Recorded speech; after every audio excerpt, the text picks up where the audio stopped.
From this to this. Hey guys, for today's video nga po ay natapos na tayo na malengke. Ngayon naman ay naluto na natin yung pinalengke natin. Ito po yung seafood. Wow! Ayan, so tikman na natin guys. Kain tayo. Meron tayong tilapia. At kamatis. Meron din tayong mangga. Ayan. Mangan tayon. Raman. So nga pala, naka-plastic na yung yung plato kasi para iwas na po yung paghuhugas ng pinggan. Ito na po yung uso ngayon. Naka-plastic na. Hindi na maghuhugas. Para pa mamaya, ayahay na lang, hindi na maghuhugas ng pinggan. Ayan. So, ito yung po namin, pagkain po namin ngayon. Seafood. Po tayo. At meron po pala tayong ar-arusip. Sarap nito. Saan ka pa? Kahit hindi tayo nakapagdagat, may ararusip. Ipon. Sarap.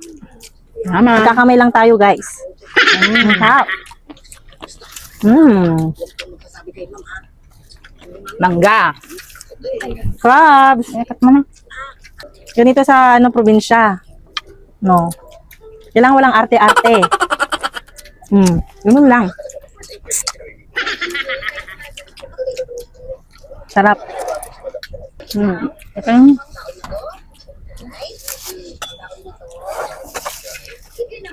Sarap.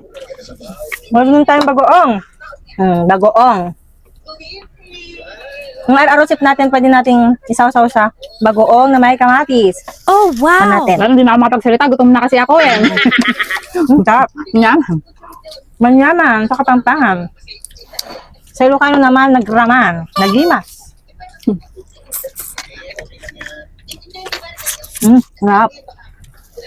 Siyempre, meron ding kasamang pusit ito, oh. Pusit.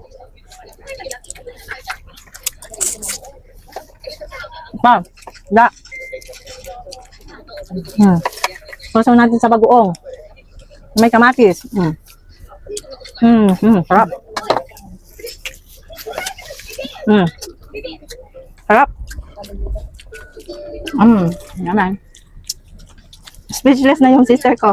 Nagugutom na po guys. Patagal-tagal na po namin. Patagal-tagal na po namin nagluluto. Nabot kami ng ilang oras.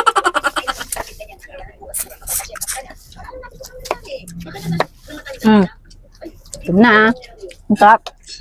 Ang sarap ng RR-sip. Oo, lalaki. Ito yung tinatawag na ubas ng dagat.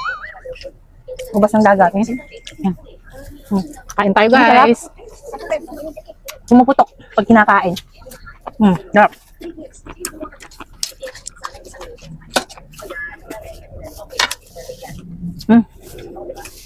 Masarap kapag ang isang kawali yung mo, yung kaharap mo. Unlimited seafoods.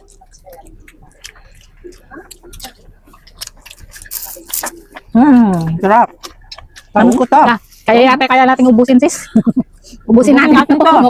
Talaga, wala nang natira. Ay, konti lang pala ang natira.